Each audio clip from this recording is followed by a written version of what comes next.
Hello guys, मैं हूं अंकुर कौशिक और आप सबका स्वागत है हमारे channel UP successful. Last class में हमने पढ़ा था ओरिजिन ऑफ अर्थ के बारे में। सेकंड चैप्टर ज्योग्राफी क्लास 11 का फर्स्ट टॉपिक था ओरिजिन ऑफ अर्थ। अब ओरिजिन ऑफ अर्थ में हमने दो बातें पढ़ी थी कि दो तरह की थ्योरीज थी। एक थी अर्ली थ्योरीज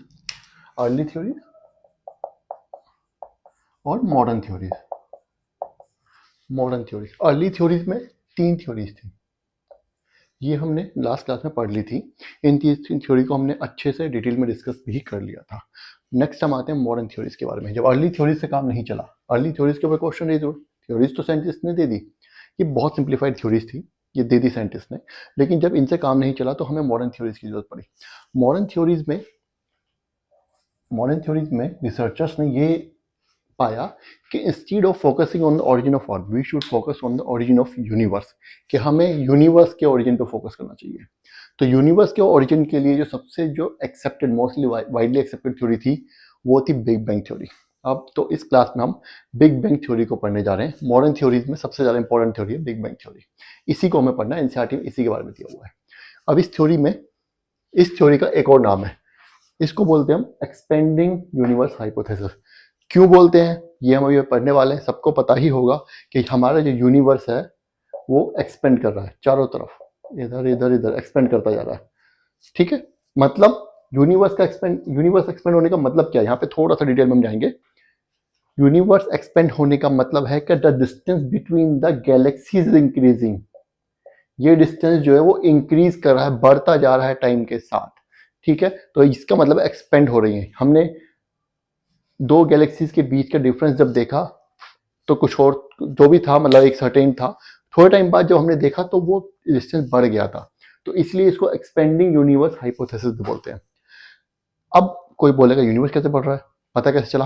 तो इसका सबसे पहला जो एविडेंस दिया था वो एडविन हबल ने दिया था 1920 में। Provided evidence of expanding universe, उन्होंने एविडेंस प्रोवाइड किया था कि यूनिवर्स सच में एक्सपेंड हो रहा है।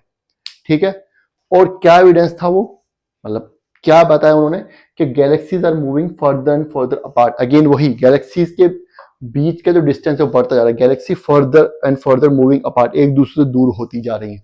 ये उन्होंने एविडेंस दिया था। उनके एविडेंसेस किन फैक्ट्स पर बेसिस थे, किन ऑब्जर्वेशंस पे बेसिस पे, ये हम डिस्कस यहाँ पे नहीं करेंगे, क्योंकि ये क्लास जो एनसीईआरटी की क्लास है, या तो हम एनसीईआरटी पर ही स्टिक करेंगे। ठीक है, तो एडविन हबल ने एविडेंस दे दिया galaxies are moving further and further apart. इसका एग्जाम्पल है, एनसीईआरटी में जो एग्जाम्पल समझाया हुआ है वो है inflating balloon marked with points on it. कि एक बलून है, ये हमारा एक बलून है, इसके ऊपर हमने कुछ पॉइंट्स मार्क कर दिए। ठीक है, अब जब हम इस बलून को फुलाएंगे, इसमें हवा एयर ब्लो करेंगे, तो ये बलून बड़ा हो जाएगा। और अब जब ये बलून बड़ा होगा तो इन पॉइंट्स के बीच का डिस्टेंस भी तो बढ़ जाएगा, है ना। तो इसी तरीके से जैसे यूनिवर्स फैल रहा है तो गैलेक्सीज, इन पॉइंट्स को हम अगर गैलेक्सी मान ले तो इन गैलेक्सीज के बीच का डिस्टेंस जो वो बढ़ता जा रहा है। ठीक है, यहां तक बात समझ आ गई होगी। अब इस एग्जांपल में एक फ्लो है। क्या फ्लो है कि however inflating balloon marked points की तरह गैलेक्सीज के बीच का डिफरेंस तो बढ़ता जा रहा है। However the galaxies are not expanding like the marked points expanding on the balloon.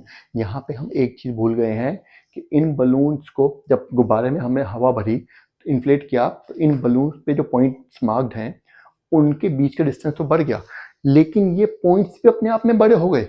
आपने नोटिस किया होगा, घर जाकर नोटिस कीजिएगा बाद में, घर जाके मेरा मतलब है वीडियो खत्म होने के बाद, ये पॉइंट्स भी अपने आप में बड़े हो गए इस तरीके से। लेकिन ऐसा यूनिवर्स में नहीं हो रहा है। यूनिवर्स में क्या है कि गैलेक्सीज के बीच का डिस्टेंस तो बढ़ रहा है, लेकिन गैलेक्सीज अपने आप में नहीं बढ़ रही हैं। गैलेक्सीज अपने आप में ना बढ़ने का मतलब है कि स्टार्स के बीच का डिस्टेंस नहीं बढ़ रहा। मतलब दो स्टार्स जहां थे, सबसे पहला स्टार हमारे पहला स्टार है सन, सेकंड जो नियरेस्ट स्टार है, ये मैं आपको होमवर्क देता हूं, आप कमेंट करेंगे, ये आपका HW है होमवर्क, आप कमेंट करेंगे कि first nearest star is sun, which one is the second nearest star to our solar system or to our earth or first nearest star to our solar system। ठीक है, तो ये आपका homework है, ये आप रिसर्च करके मुझे कमेंट करेंगे। तो इन गैलेक्सीज के बीच का डिफरेंस तो बढ़ रहा है, लेकिन गैलेक्सीज के बीच में जो स्टार्स हैं उनके बीच में कोई डिस्टेंस नहीं बढ़ रहा है। इसका मतलब गैलेक्सीज बड़ी नहीं हो रही है, उन दो गैलेक्सीज के बीच का वो बढ़ रहा है। तो ये हमारा फ्लो था, ये हमने यहाँ पे समझा दिया, ठीक है। अब यहाँ पे जो बात आती है कि बिग बैंग थ्योरी चलो ऐसी नहीं है कि हाँ भाई इतना समझा दे, गुब्बारा फूल गया, पॉइंट्स बड़े हुए। नहीं, बिग बैंग थ्योरी थोड़ी कॉम्प्लिकेटेड है। Big bang theory actually 3 stages में है, 3 स्टेजेस हैं कि कैसे बैंग हुआ, कैसे ये सब यूनिवर्स एक्सपेंड कर रहा है और क्या ये अभी तक चल रहा है। तो ये 3 स्टेजेस हम अभी आगे पढ़ेंगे। तो यहाँ पे 3 स्टेजेस हैं।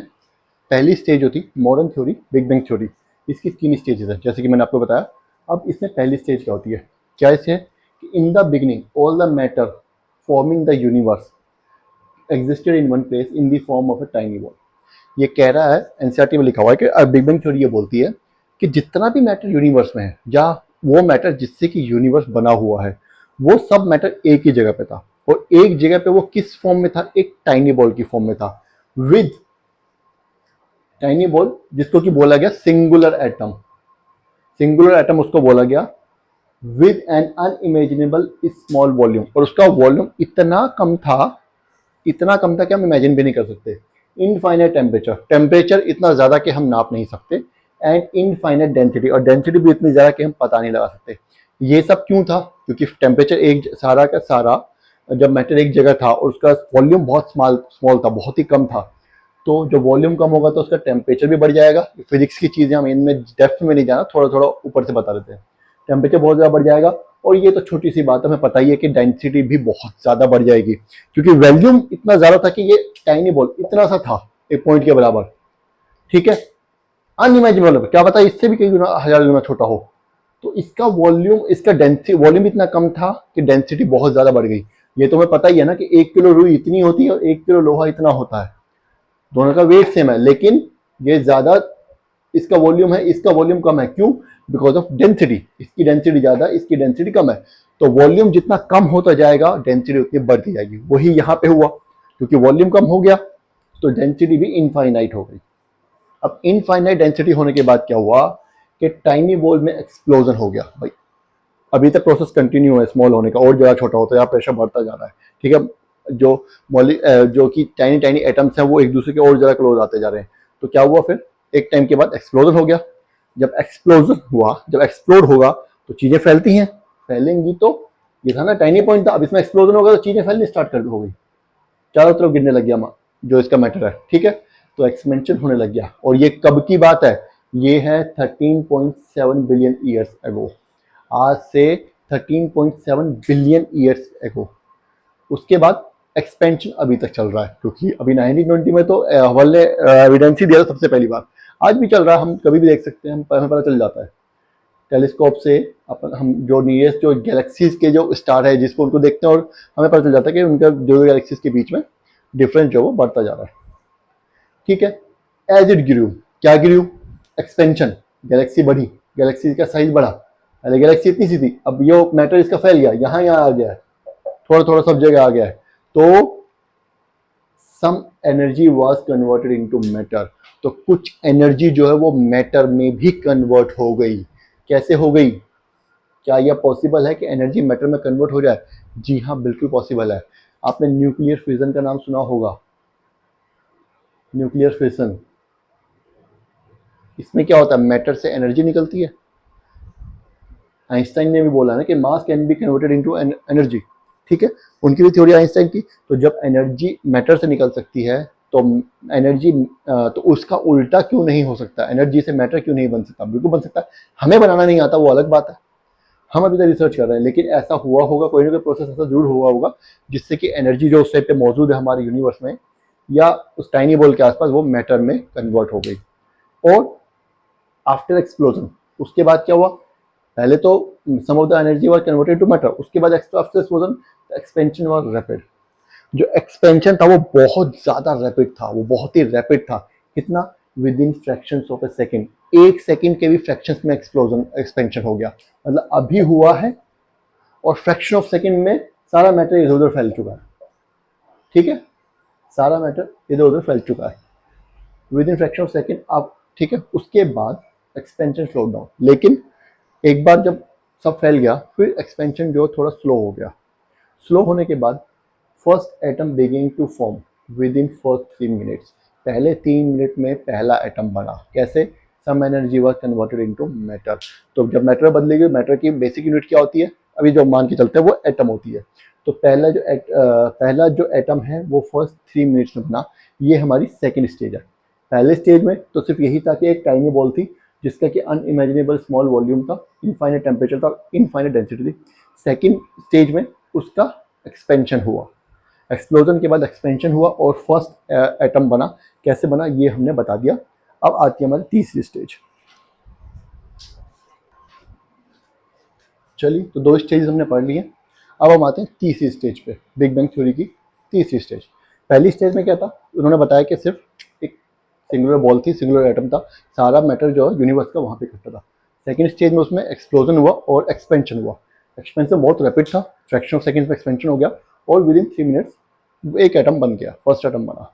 अब ये बोल रहे हैं जो एटम बन गया उसके बाद ये प्रोसेस चलता रहा विद इन 3 लाख ईयर्स और 300,000 ईयर्स के 3 लाख साल के अंदर टेम्परेचर जो कि इनफाइनाइट था, उस टाइम पे इनफाइनाइट था, वो गिर के कहाँ पे आ गया, वो कम हुआ और 4500 या 4500 केल्विन पे आ गया।